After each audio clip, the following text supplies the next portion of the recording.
Pag-usapan natin yung birthday celebration, 80th birthday ni PRRD. Tanong, pang Guinness World Record ba itong global birthday celebration na ito?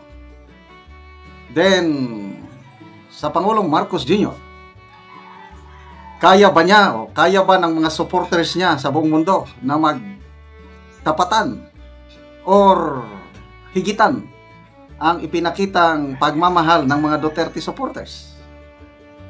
Yan ang tanong. Ito, si Mr. Real Talker. Post niya 1 hour ago. Sabi niya, Guinness World Record. This must be the biggest birthday party of a living person around the world. And the party continues this weekend. Globally. Not even a king or a Hollywood celebrity can have one like this.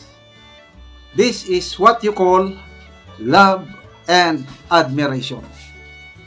Agree ba kayo dito sa post ni Mr. Real Talker? Walang ayuda ito. Organic. Sa Davao City alone, ang estimate is 350,000 yung nag-attend doon. Ang ganda yung display nila sa gabi, yung nung tawag doon,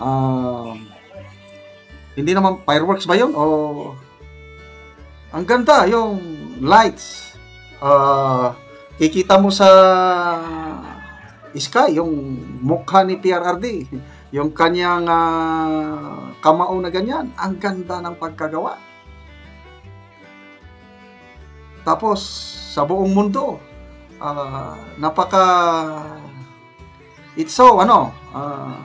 nakakabawi ng lungkot. Kasi, di ba, ang sakit yung nangyari kay PRRD. But ngayon, I don't know sa inyo, ako na nakakakita yung celebration sa buong mundo, sigaw ng tao, nakakaalis ng sakit sa dughan, kung sa Bisaya pa. Kakaalis dahil talagang organic yung pagpapakita ng suporta. Kaya nga, sabi ni Mr. Real Talker is, this is what you call love and admiration. Lalo na doon sa The Hague, Netherlands. OFWs from Europe, from US, London, all over the world. Doon, nagpunta lang doon. Hindi man nila makita si PRRD. Alam nila, hindi nila makikita. Kaya lang sabi nila, di baling hindi namin makita si PRRD, but alam ni PRRD na maraming Pilipino na nandoon sa labas ng detention facility. Nagsimula pa yan noong March 13 hanggang ngayon. At ang birthday celebration na yan is kahapon, ang birthday, hanggang ngayon meron pa. Sa March 30, meron pa. Non-stop birthday celebration. Kaya nga, sana makakuha ito ng Guinness World Record. Okay. Magbasa tayo sa mga comments. Army Samiliano, love you, Tatay Digong. God bless and protect you. Arian Rivera, first time in history, idol. Yes, wala pang nangyaring ganito sa buong mundo. JC Liparto, power of love, respect, loyalty, and gratitude.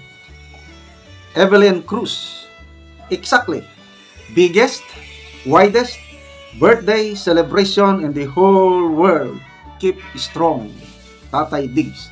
And I believe, ito, baka anong libangan ngayon ni PRRD sa loob? Baka nag-cellphone, YouTube, Facebook, TikTok.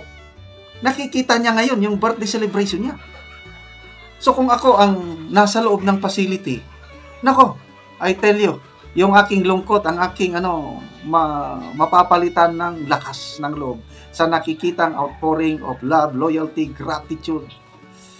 Kung hindi nakulong si Tatay Digong sa The Hague, meron bang ganitong birthday celebration? Meron siguro, kaya lang hindi ganito katindi na global birthday celebration. Okay. Before AL, all over the world celebrating Tatay D's birthday. Roland Bantilan, hero, Tatay Digong, Duterte solid forever. Bilma Muhammad, Alhamdulillah.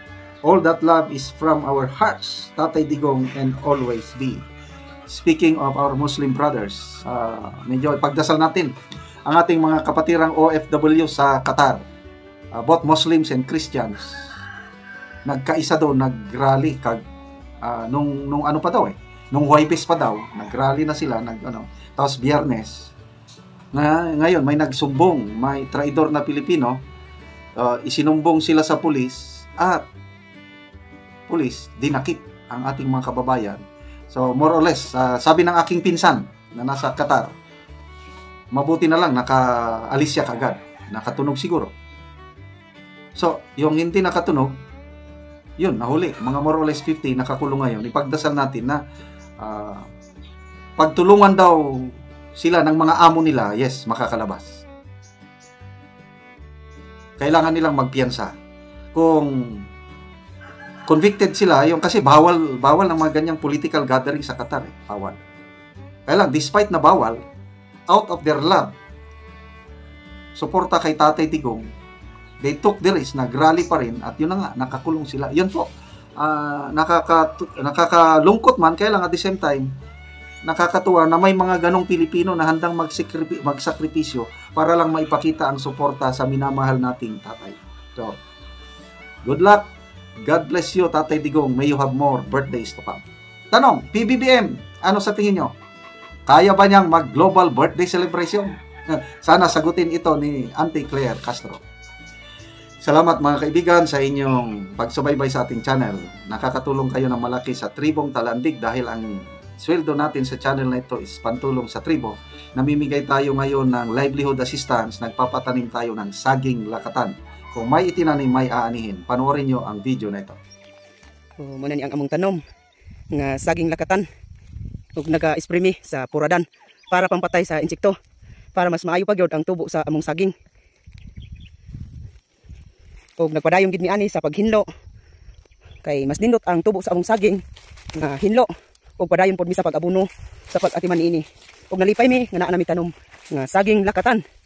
Ug kaluoy sa Ginoo, daghan na gyud among tanom, 240 tanan katanom namo ang saging lakatan nga among tanom.